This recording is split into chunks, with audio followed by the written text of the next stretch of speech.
الحمد لله نحمده ونستعينه ونستغفره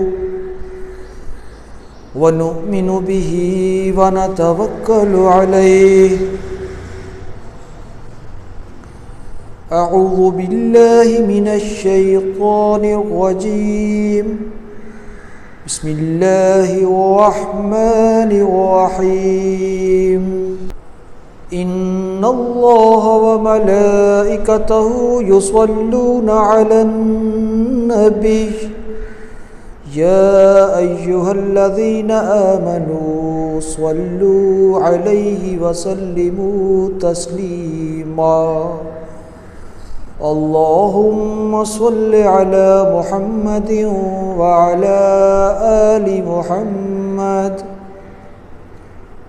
السلام علیکم. میں ہوں راشد جاوید آوان اور خبر بصر کی طرف سے خصوصی سلسلے تعلیم القرآن میں آپ کو خوش آمدید. آج اگرچہ 24ویں پارے کا بیان ہے، لیکن سورہ زمر 23ویں پارے کے آخر سے شروع ہو رہی ہے، تو اس کا آغاز یہیں سے کریں گے اور پھر انشاءاللہ 24ویں پارے کی تکمیل کریں گے. تو آغاز کرتے ہیں سورہ زمر. اعوذ باللہ من الشیطان الرجیم. بسم اللہ الرحمن الرحیم. تنزیل الکتاب من اللہ العزیز الحکیم. اس کتاب کا اتارا جانا اللہ غالب اور حکمت والے کی طرف سے ہے. اِنَّا أَنزَلْنَا إِلَيْكَ الْكِتَابَ بِالْحَقِّ فَاعْبُدِ اللَّهَ مُخْلِصًا لَهُ الدِّينَ. اے پیغمبر صلی اللہ علیہ وسلم، ہم نے یہ کتاب تمہاری طرف سچائی کے ساتھ نازل کی ہے، تو اللہ کی عبادت کرو اور اس کی عبادت کو شرک سے خالص کر دو. سورہ زمر میں 75 آیات اور 8 رکوع ہیں، اور اس میں شروع میں ہی توحید کا بیان ہے، اور یہ بتایا گیا ہے کہ اگر تم شکر کرو گے تو یہ تمہارے لیے ہی فائدہ مند ہے، اور اگر ناشکری کرو گے تو اللہ ناشکروں کو پسند نہیں کرتا. سورہ زمر آیت 7 تلاوت دیکھیے گا. ان تکفروا فإن اللہ غنی عنکم. اگر ناشکری کرو گے تو اللہ تم سے بے نیاز ہے. وَلَا يَرْضَى لِعِبَادِهِ الْكُفْرَ. اور اللہ اپنے بندوں کے لیے ناشکری پسند نہیں کرتا. وَإِن تَشْكُرُوا يَرْضَهُ لَكُمْ. اور اگر شکر کرو گے تو وہ اس کو تمہارے لیے پسند کرے گا. وَلَا تَزِرُ وَازِرَةٌ وِزْرَ أُخْرَى. اور کوئی کسی کا بوجھ نہ اٹھائے گا آخرت میں. ثُمَّ إِلَىٰ رَبِّكُمْ مَرْجِعُكُمْ فَيُنَبِّئُكُمْ بِمَا كُنْتُمْ تَعْمَلُونَ. پھر تم کو اپنے پروردگار کی طرف لوٹنا ہے، پھر جو کچھ تم کرتے رہے وہ تم کو بتائے گا. اِنَّهُ عَلِيمٌ بِذَاتِ الصُّدُورِ. وہ تو دلوں کی پوشیدہ باتوں تک سے آگاہ ہے. اب آیت 9 کا ترجمہ دیکھیے گا، جس میں بتایا گیا کہ مشرک اور مومن برابر نہیں ہو سکتے. دیکھیے گا ترجمہ. بھلا مشرک اچھا ہے یا وہ جو رات کے وقتوں میں زمین پر پیشانی رکھ کر اور کھڑے ہو کر عبادت کرتا اور آخرت سے ڈرتا اور اپنے پروردگار کی رحمت کی امید رکھتا ہے. کہو بھلا جو لوگ علم رکھتے ہیں اور جو نہیں رکھتے دونوں برابر نہیں ہو سکتے۔ اور نصیحت تو وہی پکڑتے ہیں جو عقل رکھتے ہیں۔ اس سے آگے آیت 10 میں ایمان لانے والوں کو کہا گیا قُلْ يَا عِبَادِ الَّذِينَ آمَنُوا اتَّقُوا رَبَّكُمْ، کہہ دو کہ اے میرے بندو جو ایمان لائے ہو اپنے پروردگار سے ڈرو۔ اسی آیت کے آخر میں اللہ نے یہ بھی ارشاد فرمایا انما یوفی الصابرون اجرهم بغیر حساب، صبر کرنے والوں کو بغیر حساب کے اجر ملے گا۔ آیت 18 میں یہ بیان کیا گیا کہ جو لوگ بات سنتے ہیں اور اچھی باتوں پر عمل کرتے ہیں وہ اچھے لوگ ہیں۔ ترجمہ دیکھیے گا، جو بات کو سنتے ہیں اور اچھی باتوں کی پیروی کرتے ہیں یہی وہ لوگ ہیں جن کو اللہ نے ہدایت دی ہے اور یہی عقل والے ہیں۔ سورہ زمر کی آیت 31 جس کا ترجمہ مختلف مسالک کے لوگ مختلف انداز میں کرتے ہیں، لیکن میں پہلے آیت بیان کر دوں۔ انک میت وانہم میتون، اے پیغمبر صلی اللہ علیہ وسلم بے شک تم بھی فوت ہو جاؤ گے اور یہ بھی فوت ہو جائیں گے۔ میت سب جانتے ہیں کہ کیا ہوتا ہے، جو زندہ نہیں ہوتا وہ میت ہوتا ہے، لیکن اس کا ترجمہ کچھ اور بھی کیا جاتا ہے۔ تو کچھ لوگ نبی اکرم صلی اللہ علیہ وسلم کی موت کے بھی منکر ہیں، استغفر اللہ، جبکہ اللہ کا ارشاد ہے کل نفس ذائقۃ الموت۔ تو یہ عقیدہ درست ہونا چاہیے کہ کوئی انسان اللہ نے ایسا پیدا نہیں کیا جسے موت نہیں دے گا۔ سورہ زمر آیت 42 اس میں ارشاد ہوا کہ اللہ انسانوں کی روح قبض کر لیتا ہے اور جو سوتے ہیں ان کی روح بھی۔ آیت کا ترجمہ دیکھیے گا، اللہ لوگوں کے مرنے کے وقت ان کی روحیں قبض کر لیتا ہے اور جو مرے نہیں ان کی روحیں سوتے میں قبض کر لیتا ہے، یعنی وقتی طور پر۔ پھر جن کو موت کا حکم کر چکتا ہے ان کو روک لیتا ہے، یعنی ان کی روحیں واپس نہیں کرتا، اور باقی روحوں کو ایک وقت مقرر کے لیے چھوڑ دیتا ہے۔ جو لوگ فکر کرتے ہیں ان کے لیے اس میں نشانیاں ہیں۔ اس لیے یہ کہا جاتا ہے کہ سویا اور مرا ایک برابر۔ تو وہ بات تو خیر ویسے ہی کہہ دی جاتی ہے، لیکن اب قرآن حکیم سے ثابت کہ اللہ سوتے ہوئے شخص کی روح بھی وقتی طور پہ واپس لے لیتا ہے اور پھر اپنی رحمت سے دوبارہ دیتا ہے۔ اور جب انسان جاگتا ہے تو نبی اکرم صلی اللہ علیہ وسلم نے دعا سکھائی ہے الحمدللہ الذی احیانا بعدما اماتنا والیہ النشور۔ تو یہ جو چھوٹی چھوٹی دعائیں ہیں یہ نماز کی کتاب میں مل جاتی ہیں، آپ انہیں دیکھ لیجئے گا اور ان کو پڑھنا چاہیے۔ اگلی آیت 43 قُلْ أَوَلَوْ كَانُوا لَا يَمْلِكُونَ شَيْئًا وَلَا يَعْقِلُونَ، کہ خواہ وہ کسی چیز کا بھی اختیار نہ رکھتے ہوں اور نہ کچھ سمجھتے ہی ہوں۔ قُلْ لِلَّهِ الشَّفَاعَةُ جَمِيعًا، کہہ دو سفارش تو سب اللہ ہی کے اختیار میں ہے۔ لَهُ مُلْكُ السَّمَاوَاتِ وَالْأَرْضِ، وہی ہے آسمانوں اور زمین کا مالک۔ ثُمَّ إِلَيْهِ تُرْجَعُونَ، اور اسی کی طرف تمہیں لوٹ کر جانا ہے۔ تو اب جو لوگ مسلمانوں میں سے اعمال کے بجائے سفارش پر یقین کیے بیٹھے ہیں ان کے لیے تو یہ آیت سب کچھ بیان کر دیتی ہے۔ قل للہ الشفاعۃ جمیعا، کہہ دو کہ سب کی سب سفارش اللہ کے اختیار میں ہے۔ اور آیت الکرسی میں بھی یہی بات کہی گئی، من ذا الذی یشفع عندہ الا باذنہ، کون ہے جو اس کی سرکار میں اس کی اجازت کے بغیر کسی کی سفارش کر سکے۔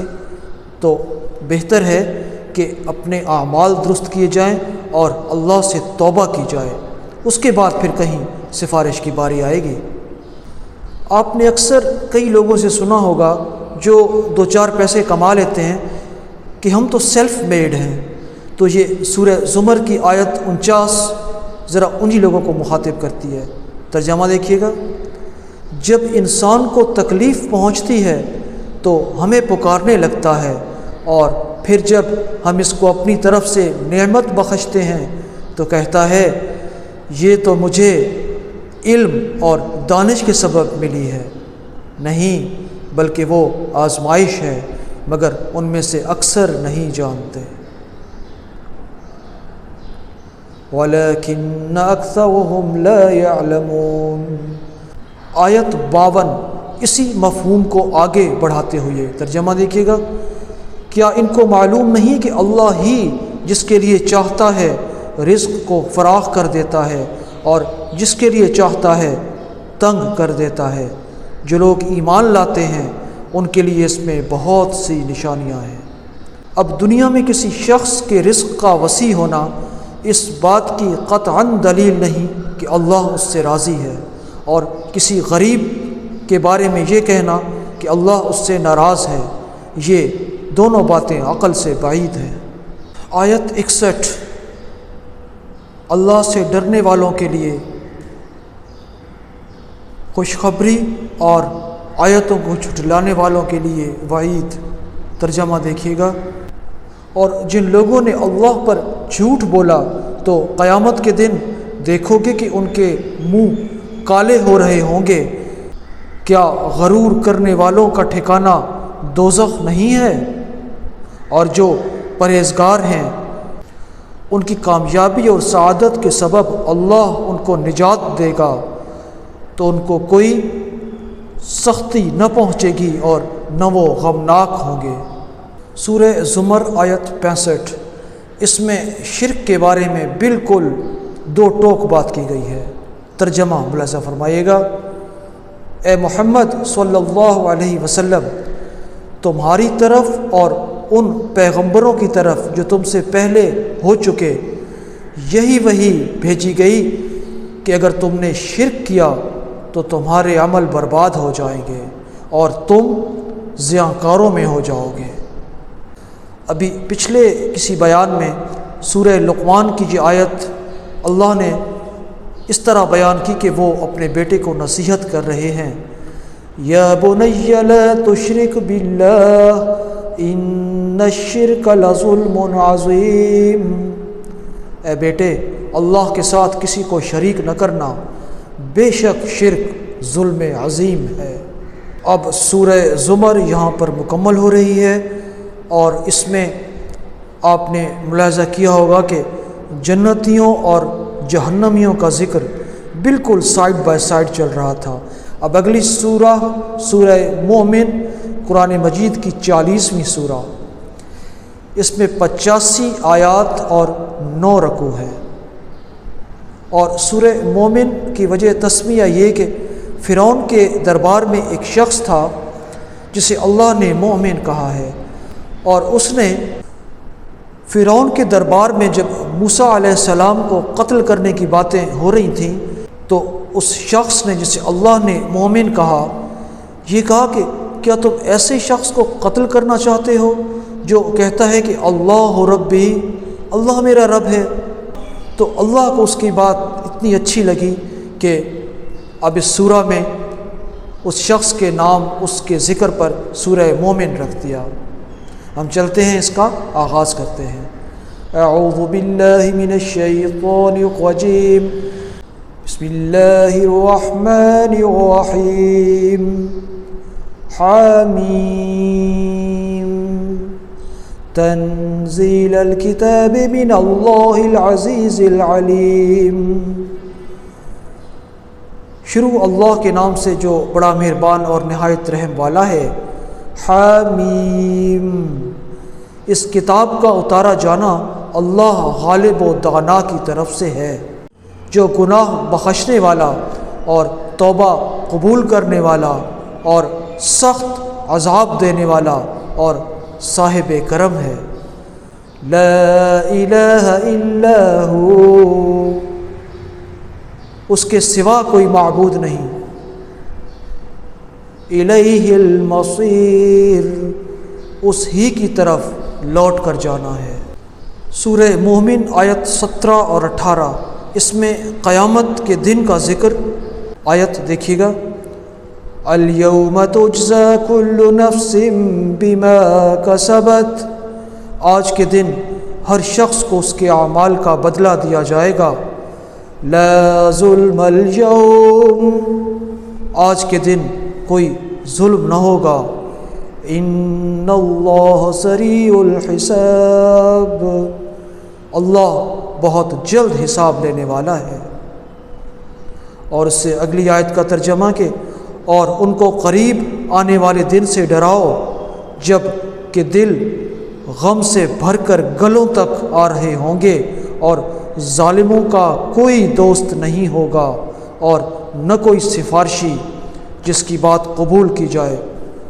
ایک مرتبہ پھر عرض کر دوں کہ ہم سب کو چاہیے کہ نیک اعمال کریں، اللہ سے توبہ کریں، اور لوگوں کے جو حقوق ہم پر واجب ہیں انہیں موت سے پہلے ادا کر دیں، اور محض سفارشوں کے چکر میں نہ پڑیں۔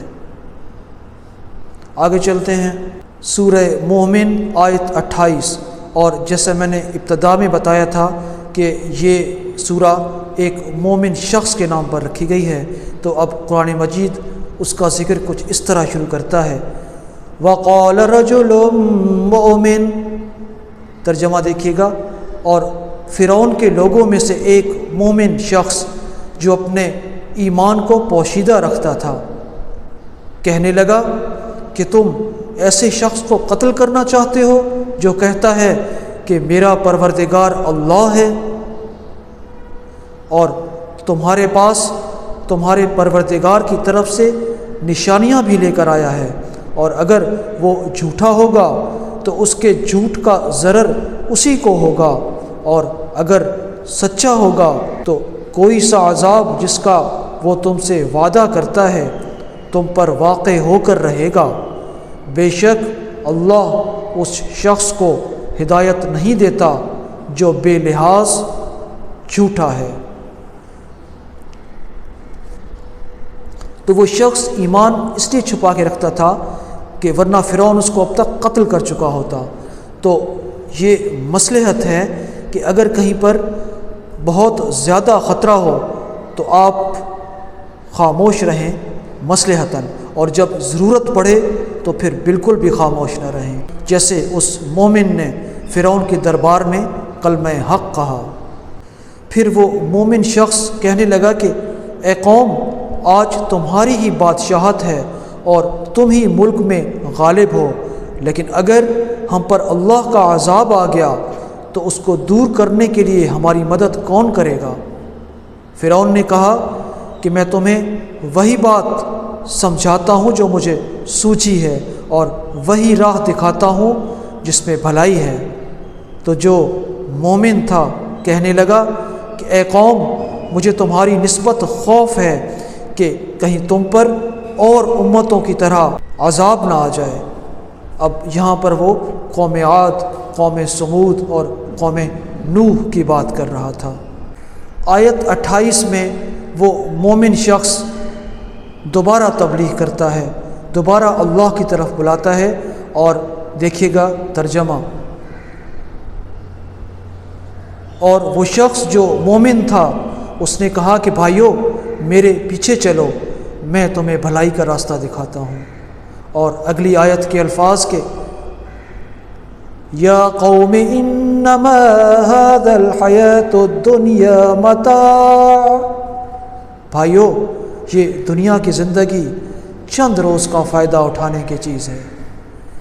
وَإِنَّ الْآخِرَةَ هِيَ دَارُ الْقَرَارِ، اور جو آخرت ہے وہ ہمیشہ رہنے کا گھر۔ کتنی خوبصورت باتیں اس شخص جسے اللہ مومن کہتا ہے فرعون کے دربار میں کہیں۔ آیت 59 میں قیامت کے آنے کا ذکر۔ آیت دیکھیے گا، ان الساعۃ لآتیۃ لا ریب فیہا ولکن اکثر الناس لا یؤمنون۔ قیامت آنے والی ہے، اس میں کچھ شک نہیں، لیکن اکثر لوگ ایمان نہیں رکھتے۔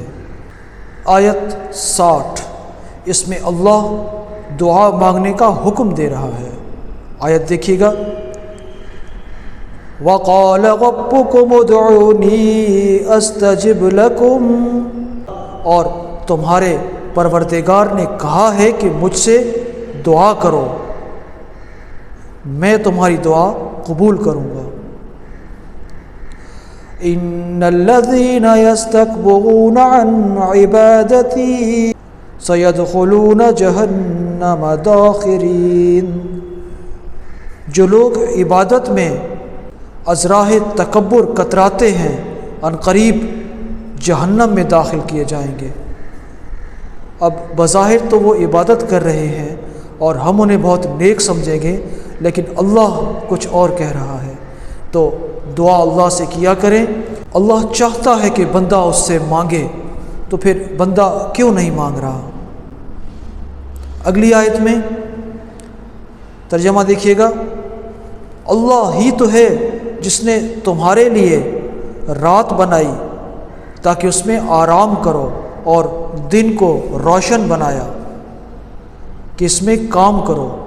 بے شک اللہ لوگوں پر فضل کرنے والا ہے، لیکن اکثر لوگ شکر نہیں کرتے۔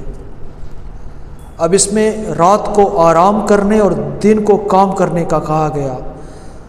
ہاں، جس کی کوئی اس طرح کی ڈیوٹی ہو کہ رات میں وہ کوئی اپنا فرض منصبی ادا کرے تو وہ ایک دوسری بات، لیکن اس کی تفسیر جین زی کے لیے یہ کہ انکلوڈنگ میل اینڈ فیمیل، آپ پر بھی فجر کی نماز فرض ہے، صرف ابو اور دادا جی پر نہیں، تو رات کو ریلز کم دیکھا کریں اور کچھ اور کام بھی کر لیا کریں۔ آیت 70، اس میں ان لوگوں کا بیان جو اللہ کی نشانیوں یعنی آیات کو جھٹلاتے ہیں۔ ترجمہ دیکھیے گا، جن لوگوں نے کتاب اللہ اور جو کچھ ہم نے اپنے پیغمبروں کو دے کر بھیجا اس کو جھٹلایا، وہ ان قریب معلوم کر لیں گے جب ان کی گردنوں میں طوق اور زنجیریں ہوں گی اور گھسیٹے جائیں گے، یعنی کھولتے ہوئے پانی میں، پھر آگ میں جھونک دیے جائیں گے۔ پھر ان سے کہا جائے گا، کہاں ہیں وہ جن کو تم اللہ کے شریک بناتے تھے؟ یعنی غیر اللہ۔ کہیں گے، وہ تو ہم سے جاتے رہے، بلکہ ہم تو پہلے کسی چیز کو پکارتے ہی نہیں تھے۔ اسی طرح اللہ کافروں کو گمراہ کرتا ہے۔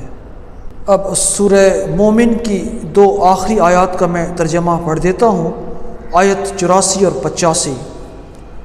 پھر جب انہوں نے ہمارا عذاب دیکھ لیا تو کہنے لگے کہ ہم اللہ واحد پر ایمان لاتے ہیں، اور جس چیز کو اس کے ساتھ شریک بناتے تھے اس سے نامعتقد ہوئے، یعنی اب اس پہ ہمارا عقیدہ نہیں باقی۔ لیکن جب وہ ہمارا عذاب دیکھ چکے اس وقت ان کے ایمان لانے کا کیا فائدہ؟ یہ اللہ کی عادت ہے جو اس کے بندوں کے بارے میں چلی آتی ہے، اور ہاں، کافر گھاٹے میں پڑھ کر رہ گئے۔ اس طرح یہاں سورہ مومن کا اختتام ہوا، اور اب اگلی سورہ قرآن حکیم کی 41ویں سورہ، سورہ حامیم السجدہ۔ اس میں 54 آیات اور 6 رکوع ہیں۔ اس سورہ میں اللہ تعالیٰ قوم عاد کا ذکر کرتے ہیں کہ وہ قوم اپنے تئیں سمجھتی تھی کہ اس سے زیادہ قوت والی قوم دنیا میں کون ہے، اور تھی بھی نہیں، لیکن بہرحال اللہ کے عذاب کے سامنے تو پھر کسی کی قوت کام نہیں کر سکتی۔ پھر یہ بتایا گیا کہ ہم نے قرآن کو عربی میں نازل کیا، کسی اور زبان میں نازل کرتے تو پھر یہ لوگ کہتے کہ یہ چونکہ زبان ہماری نہیں، لہذا آیتیں کھول کھول کر بیان کرنا مشکل ہو رہا ہے۔ اور پھر آخر میں انسان کی جبلت بیان کی گئی کہ جب اللہ اس پہ کرم کرتا ہے تو خوش ہوتا ہے، اور جب کوئی تکلیف پہنچتی ہے تو پھر لمبی لمبی دعائیں شروع کر دیتا ہے۔ تو شروع کرتے ہیں سورہ حامیم السجدہ۔ اعوذ باللہ من الشیطان الرجیم، بسم اللہ الرحمن الرحیم۔ حامیم تنزیل من الرحمن الرحیم، کتاب فصلت آیاتہ قرآنا عربیا لقوم یعلمون۔ شروع اللہ کے نام سے جو بڑا مہربان اور نہایت رحم والا ہے۔ حامیم، یہ کتاب اللہ رحمان و رحیم کی طرف سے اتری ہے، ایسی کتاب جس کی آیتیں واضح ہیں، یعنی قرآن عربی ان لوگوں کے لیے جو سمجھ رکھتے ہیں۔ آیت 6 کا ترجمہ دیکھیے گا، کہہ دو میں بھی آدمی ہوں تمہاری طرح، اور آیت اس طرح کے قل انما انا بشر مثلکم یوحى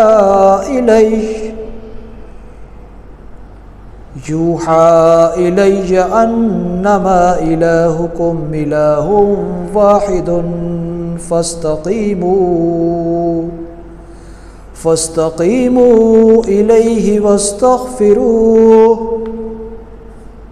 کہہ دو میں بھی آدمی ہوں جیسے تم، مگر مجھ پہ وحی آتی ہے کہ تمہارا معبود اللہ واحد ہے، تو سیدھے اسی کی طرف متوجہ رہو اور اسی سے مغفرت مانگو۔ اب اس میں یہ نکتہ بہت اہم کہ پیغمبر بھی تمہاری طرح ہے، لیکن تم پیغمبر کی طرح نہیں ہو، تو بس اسی میں ساری بات چھپی ہے۔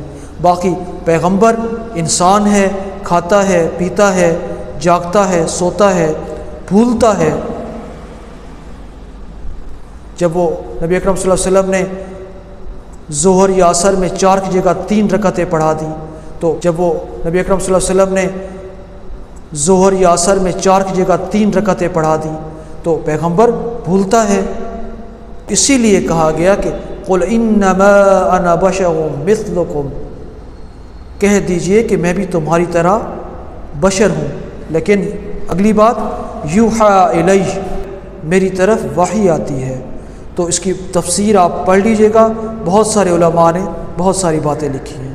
اب اگلی آیت ذرا مشرکین کے بارے میں بھی سن لیجئے۔ ویل للمشرکین الذین لا یؤتون الزکاة وهم بالآخرۃ هم کافرون، اور مشرکوں پر افسوس ہے جو زکوٰۃ نہیں دیتے اور آخرت کے بھی قائل نہیں ہے۔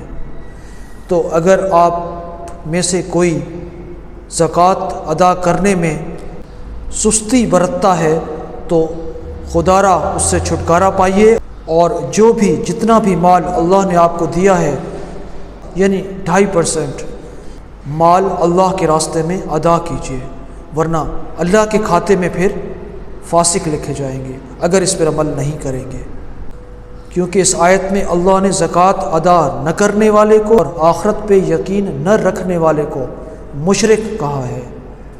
اور مشرک کے بارے میں پچھلی بہت سی آیتوں میں آپ سن چکے کہ کوئی سفارش قبول نہیں کی جائے گی، اور پہلے تو خیر پیش ہی نہیں کی جائے گی۔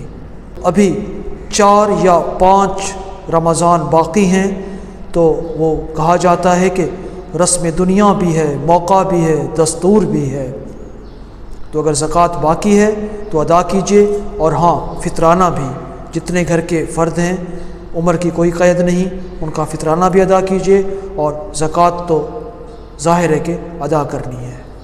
اور یہ 7 تولے سونے والی بات بھی درست نہیں، 52.5 تولے چاندی نصاب ہے۔ فی الحال میرے لیے تفصیل ممکن نہیں، آپ دیکھ لیجئے، لیکن 7.5 تولے سونا بالکل کہیں بھی نصاب زکوٰۃ نہیں، 52.5 تولے چاندی نصاب ہے، یعنی اس کی قیمت کے برابر مال اگر 1 سال رکھا رہا تو اس پہ آپ کو زکوٰۃ لازماً ادا کرنی ہے۔ سورہ حامیم السجدہ آیت 36، اس میں شیطان جو وسوسے انسان کے دل میں ڈالتا ہے ان سے بچنے کا حکم دیا گیا ہے۔ ترجمہ دیکھیے گا، اور اگر تمہیں شیطان کی جانب سے کوئی وسوسہ پیدا ہو تو اللہ کی پناہ مانگ لیا کرو، بے شک وہ سنتا اور جانتا ہے، یعنی اعوذ باللہ من الشیطان الرجیم یہ پڑھ لینا چاہیے۔ آیت 44، اس میں اللہ نے قرآن حکیم کے عربی میں نازل کرنے کی وجہ بھی بتا دی۔ ترجمہ دیکھیے گا، اور اگر ہم اس قرآن کو غیر زبان عربی میں نازل کرتے تو یہ لوگ کہتے کہ اس کی آیتیں ہماری زبان میں کیوں کھول کر بیان نہیں کی گئی، کیا خوب کہ قرآن عجمی اور مخاطب عربی، کہہ دو کہ جو ایمان لائے ہیں ان کے لیے یہ ہدایت اور شفا ہے، اور جو ایمان نہیں لائے ان کے کانوں میں بہرا پن ہے، اور یہ ان کے حق میں موجب نابینائی ہے۔ تو گرانی کے سبب گویا ان کو دور سے کہیں آواز دی جاتی ہے۔ اب قرآن حکیم کا یہ جو ترجمہ ہے اس میں کچھ مشکل الفاظ ہیں، تو آپ با محاورہ ترجمہ کے لیے قرآن مجید دیکھ لیجئے گا۔ ابوالعلا مودودی صاحب کا قرآن مجید ہے، اور چونکہ میرے پاس اس وقت یہ کوئی دوسرا نسخہ ہے تو آپ با محاورہ ترجمہ اگر دیکھنا چاہیں تو اسے ملاحظہ کر لیجئے گا۔ آیت 46 کا ترجمہ دیکھیے گا، جو نیک کام کرے گا اپنے ہی لیے اور برے کام کرے گا تو اس کا نقصان بھی اسی کے لیے، اور تمہارا پروردگار بندوں پر ظلم کرنے والا نہیں۔ اب یہاں پر سورہ حامیم السجدہ مکمل ہوئی۔ کل انشاءاللہ 25ویں سپارے کا آغاز کریں گے اور سورہ شورا سے شروع کریں گے۔ اللہ سے دعا ہے کہ اللہ میری بھی اور آپ کی بھی جائز حاجات پوری کرے کہ وہ مالک اور مختار ہے۔ اب مجھے یہاں سے اجازت دیجیے۔ وما علینا الا البلاغ المبین، فی امان اللہ۔